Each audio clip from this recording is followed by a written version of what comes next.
여러분 오늘 성금요일입니다. 오늘 주님께서 십자가에서 못 박혀서 돌아가신 날인데 전통적으로 교회가 오늘을 기도하면서 보내고 있습니다. 어저께 제가 주님께서 제자들의 발을 닦아주신 그 세족식에 대해서 설교를 했는데 기도 끝나고 났더니 우리 안정민 목사님이 그러시더라고요. 목사님 이번 주일에 부활주일인데 성찬식도 하지 못하는데 우리 성도님들에게 가정에서 그 세족식을 하게 하는 건 어떨까요? 그런 얘기를 하시더라고요. 제가 생각해 보니까 참 좋을 것 같아요. 그래서 성도님들에게 권해드립니다. 오늘 금요일이죠. 오늘 금요일과 또 내일 토요일 주일날까지 괜찮고 오늘과 내일과 그 주일 그 사이에 여러분 가정에서 서로를 발을 씻겨주는 이 세족식을 한번 하시면 어떨까 싶어요. 어떻게 하는 건지 아마 잘 모르시기 때문에 우리가 지침서를 좀 드리겠습니다. 그래서 여러분 개인 전화에다가 링크를 걸어드리기도 하고 또 교회 홈페이지에 들어오시면 세족식에 관해서 그 가이드라인을 우리가 올려놓겠습니다.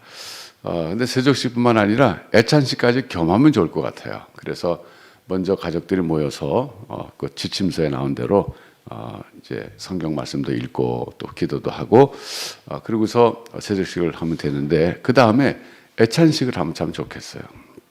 성찬식 대신에 애찬식이죠. 가족들이 서로 사랑하는 마음으로 사랑도 나누고 기쁨도 나누고 음식도 나누는 그런 애찬식을 하시면 참 좋을 것 같아요.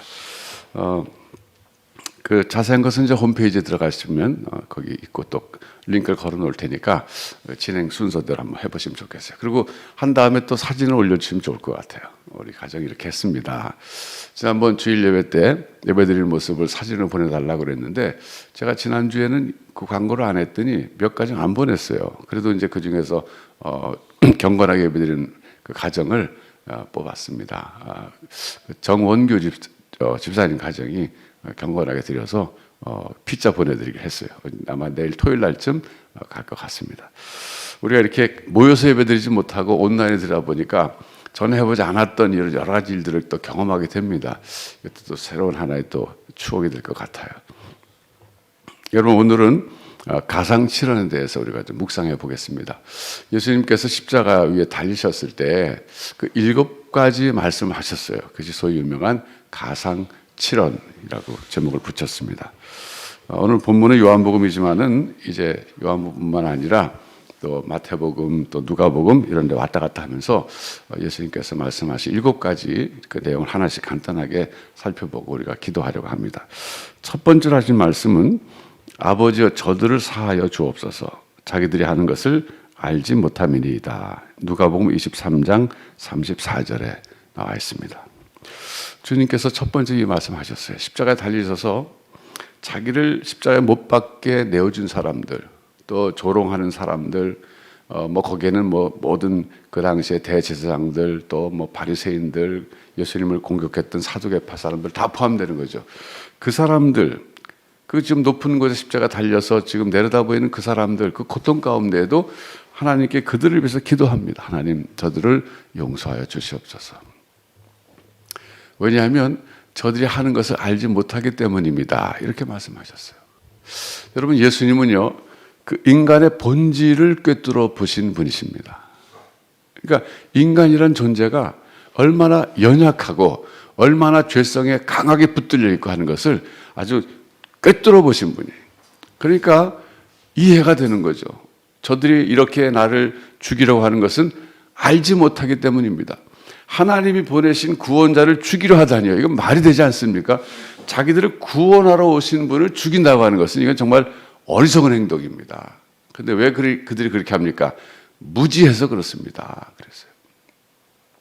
여러분 우리나라에서도 범죄하면 형벌을 주는데 알지 못하고 한 사람들은 조금 관용을 베풀어 줍니다. 알지 못하고 그러니까.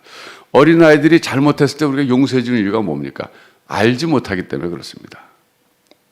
우리 주님께서는 인간의 연약함을 아시고 그렇게 기도해 주셨어요. 그래서 우리도 살다 보면은 예수님처럼 기도해야 될 때가 참 많이 있어요. 어떤 사람이 나에게 상처를 줬습니다. 너무나 고통스럽습니다. 그럴 때 우리가 가만히 생각해 보면 그 사람이 왜 나를 그렇게 아프게 했을까? 나를 왜 괴롭힐까? 뭐 지금도 괴롭히고 있을까? 이랬을 때 생각나는 것은 그 사람이 미성숙하기 때문에 그렇구나. 여러분, 저는 늘 그렇게 생각하면서 사실 살아오고 있습니다. 누군가 저에게 잘못된 행동을 할 때, 저를 힘들게 할 때, 그리고 뭔가 괴롭힐 때, 그때 생각하기를 저 사람이 아직 미성숙하기 때문에 그렇구나. 저는 그렇게 생각하고 그 사람을 이해하려고 합니다. 미국의 어느 목사님이 그러셨어요. 모든 사람들은 목걸이에다가 그 공사 중이라고 하는 이 명찰을 달고 다니는 것으로 봐야 된다. 그렇게 얘기를 했습니다. 마지막 under construction, 공사 중이다. 지금 이게 무슨 얘기입니까? 그 사람의 신앙의 인격이 아직 미성숙하다 그런 뜻입니다. 아직 공사가 완공이 안 됐다. 그럼 공사의 주체는 누구냐? 하나님이시라는 겁니다. 그러니까 하나님께서 지금 한 사람 한 사람을 전부 다듬고 계시는데 아직 미완성의 작품들이 돌아다니다 이거예요. 그러니까 under construction, 공사 중이다. 그걸 목에다 다 걸고 다니는 것과 같다 그랬습니다. 참 재미난 얘기죠.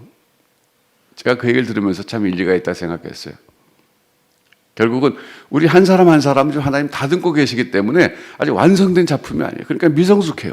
미성숙하다는 것은 뭡니까? 거기 무지함도 포함된 것입니다. 또 아직 죄성이 있다는 것입니다. 그러니까 다른 사람을 아프게 하고 힘들게 하죠. 우리가 다 마찬가지란 얘기예요.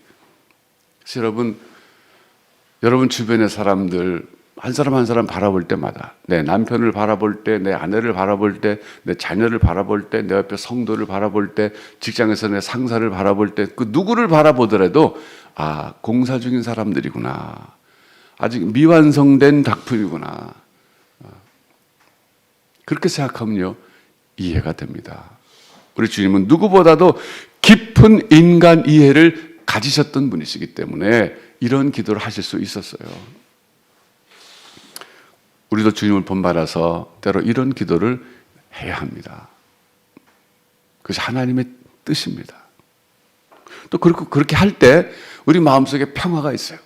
여러분, 남을 미워한다고 하는 것은 정말 고통스러운 일입니다.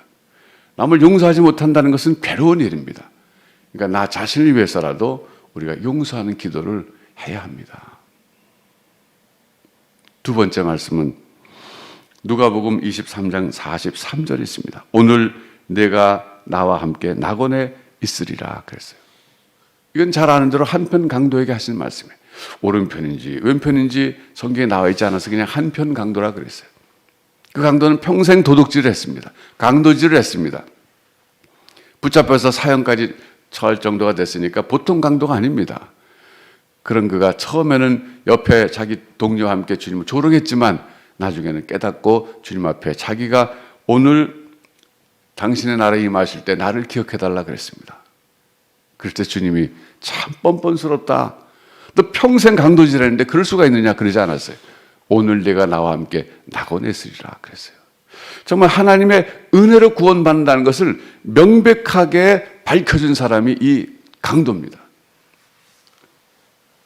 우리 구원은요 정말 우리 행위로 되는 거 아니에요. 그리고 또 한 가지 우리가 여기서 배울 수 있는 사실은 우리는 죽는 순간에 곧바로 낙원으로 간다는 걸 우리가 배웠어요. 오늘이야 그래서 오늘. 우리 한국 사람들의 무속신앙 속에는 사람이 죽으면 49일 동안 구천을 떠돈다고 하는 그런 신앙이 있습니다. 그래서 그 영혼을 잘 달래줘야 되고 잘못하면 귀신이 되고 49제를 그래서 드리는 거죠. 그러나 성경에 보니까 주님 말씀하시기를 내가 오늘 나와 함께 낙원에 있으리라 그랬어요.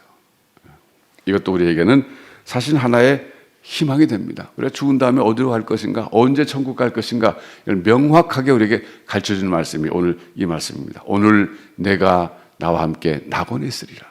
오늘 낙원 그랬습니다. 우리가 죽는 순간 낙원에 갔다. 이것은 우리에게 큰 안도감을 줍니다. 세 번째 말씀입니다. 세 번째는 요한복음 19장 26절 27절인데 여자여 보소서 아들이니이다. 보라 내 어머니라 그랬습니다. 그래서 우리 주님이 보여주신 효도의 장면입니다. 비록 하나님의 아들이시지만 그러나 육신으로 자기를 낳아주신 그 어머니 마리아에 대한 효성을 보여주십니다. 여러분 가나 혼인잔치에서는 사실 굉장히 냉정하게 말씀하셨어요. 여자여 당신과 나가 무슨 상관이 있습니까? 그랬어요.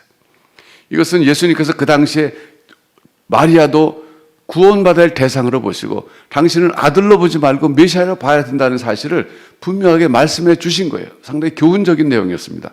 그러나 마지막 순간에는 다시 아들의 모습을 보여줍니다. 여자여 보소서 아들이니이다. 사도 요한을 소개시켜 준 거죠. 그 사도 요한에게 내 어머니다 그랬어요.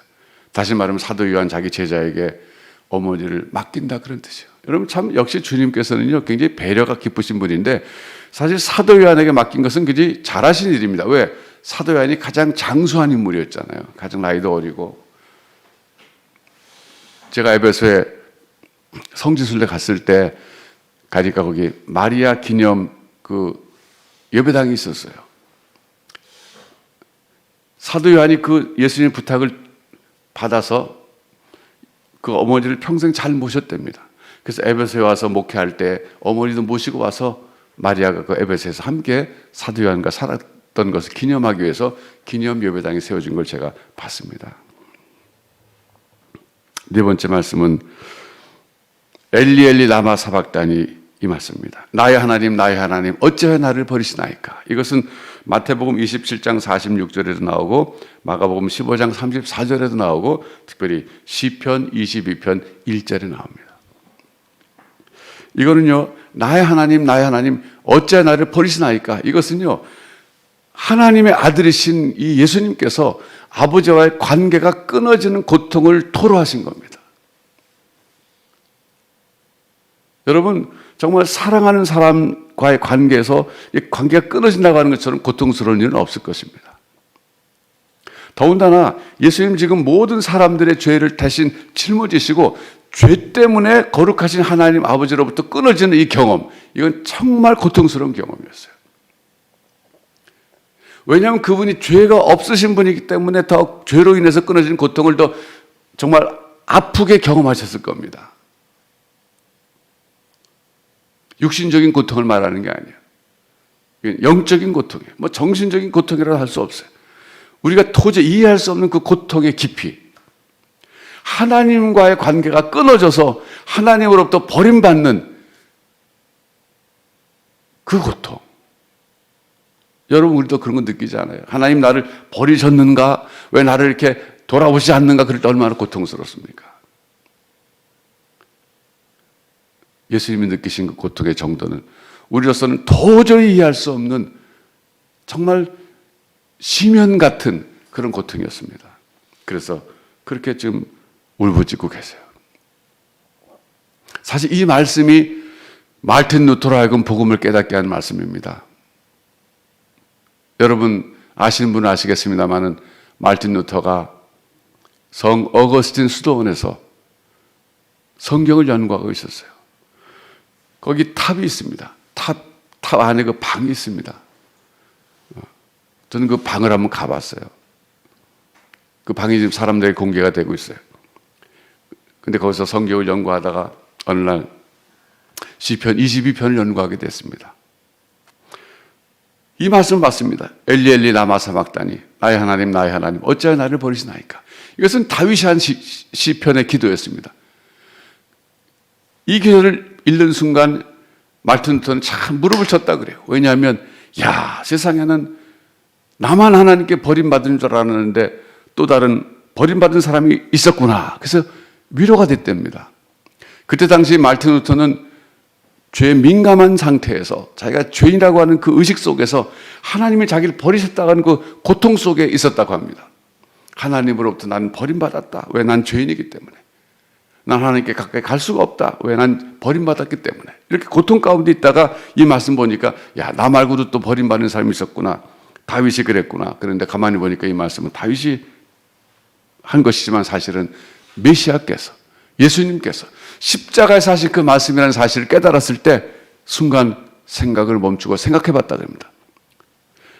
아니 말틴 루터 나나 다윗은 죄인이기 때문에 버림받아 마땅하지만 왜 죄가 없으신 하나님의 아들 예수 그리스도께서 버림을 받으셔야만 했을까?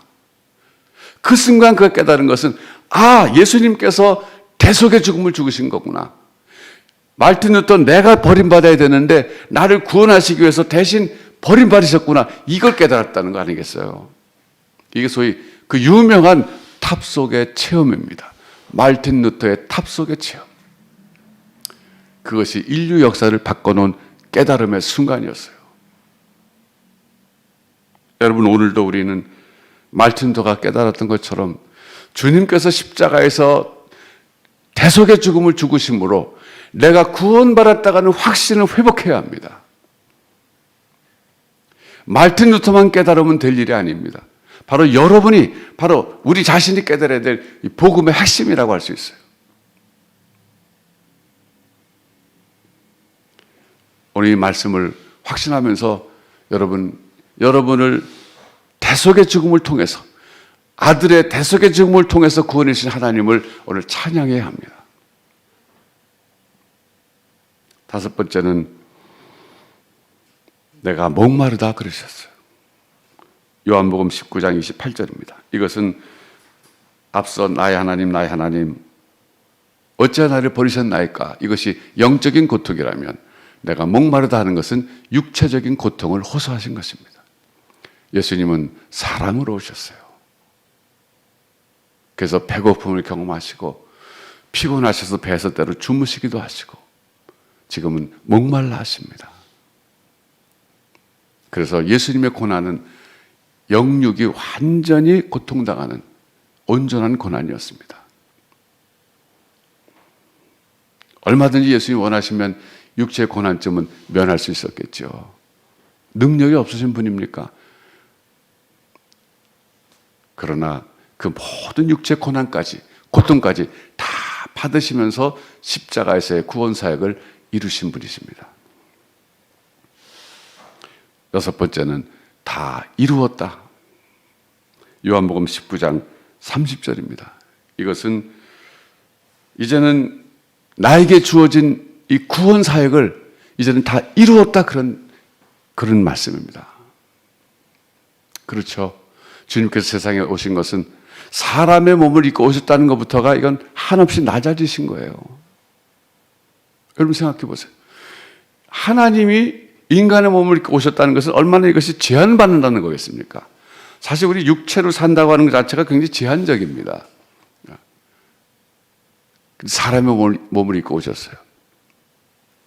그래서 배도 고프시고 피곤하기도 하고 목마르기도 하고 이런 거 다 겪으셨어요. 그러면서 그것이 구원 사역을 이루기 위한 하나의 낮아지심이었어요.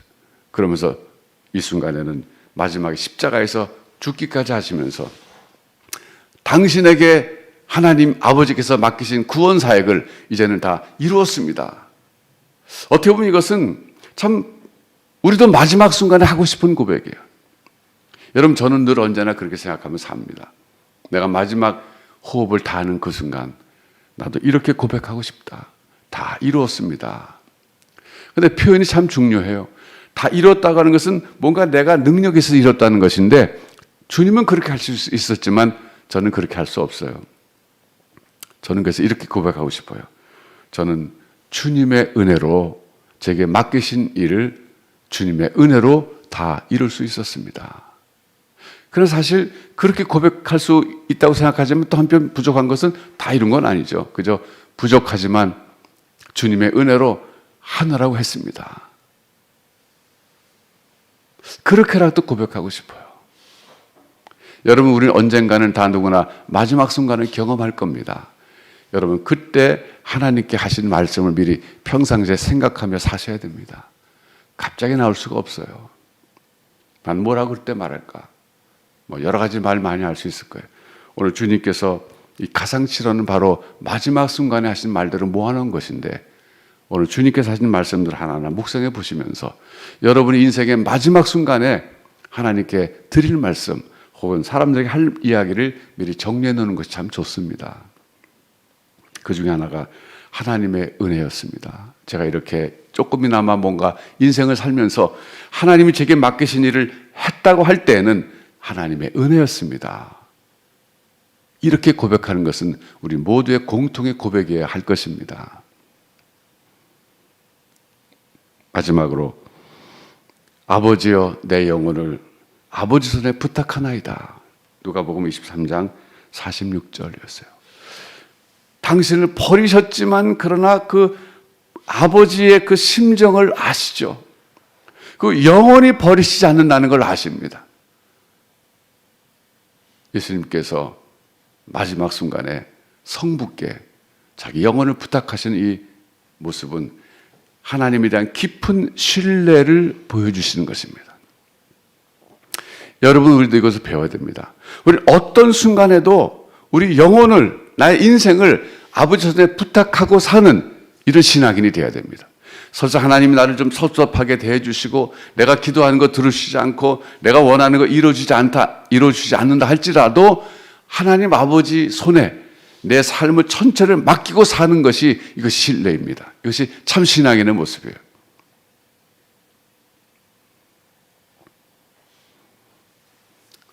이렇게 우리가 7가지 말씀을 다 살펴봤어요. 여러분, 오늘 성금요일을 지내시면서 이 말씀을 다시 한번 묵상해 보시기 바라요. 그리고 이제 이어서 기도하시기 바랍니다. 아까 제가 말씀드렸지만 나에게 상처를 준 사람을 위해서 주님처럼 한번 기도하시기 바라요. 그러나 조금 바뀌어야 되겠죠. 문장이 아버지여 저를 용서하여 주시옵소서. 그가 하는 것을 알지 못하기 때문입니다. 그래서 우리는 하나님, 그가 아직 성숙하지 못해서 아직 미성숙하기 때문에 아직 인격이 완성이 안 돼서 공사 중이기 때문에 그렇습니다. 저도 마찬가지입니다. 하나님, 저를 용서해 주시고 또 저도 용서해 주시옵소서. 사실 따지고 보면요, 그 사람이 나에게 100% 잘못할 수 없어요. 나도 뭔가 잘못했기 때문에 그런 거죠. 사실 원수는 먼 데 있는 게 아니라 가까운 데 있습니다. 먼 데 있는 사람은 원수 맺을 기회도 없어요. 결국은 우리가 살아가면서 내 옆에 있는 사람, 이 사람들이 나의 형제가 되기도 하고 나의 친구가 되기도 하고 나의 원수가 되기도 하는 것입니다. 그런데 그 사람들은 전부 다 나를 포함해서 미성숙한 사람들이에요. 아직 완성이 되지 않은 사람들이에요. 우리는 주님처럼 그의 연약함과 그의 죄성을 꿰뚫어 보지 못하지만 그러나 어느 정도는 이제 압니다. 왜? 내 자신을 들여다보니까 알죠. 얼마나 연약합니까? 마찬가지예요. 그래서 우리 주님 앞에 주님처럼 기도해야 됩니다. 오늘 같은 날 그렇게 기도해야 돼요. 주님, 그를 용서해 주시옵소서. 그가 미성숙하기 때문에 그렇습니다. 알지 못하기 때문에 그렇습니다. 또한 나의 삶을 마치는 날 주님의 은혜로 제게 시키신 일들을 다 이뤘습니다 라고 고백하게 해 주시옵소서. 여러분 영혼을 위해서 오늘 하루 주님의 십자가의 죽음과 그분의 7가지 말씀을 묵상하시면서 기도하며 하나님 앞에 보내시기 바랍니다. 그럴 때 하나님께서 또 새로운 깨달음과 새로운 은혜를 여러분에게 주실 겁니다. 고난주간의 은혜는 다른 어느 때보다도 은혜를 받아야 됩니다. 사모하는 마음으로 간구해 보십시오. 특별한 하나님의 은혜가 함께 하실 줄로 믿습니다. 기도하겠습니다. 하나님 아버지, 오늘 주님께서 십자가에서 7가지 말씀하신 것을 하나하나 잠시 묵상해 보았습니다.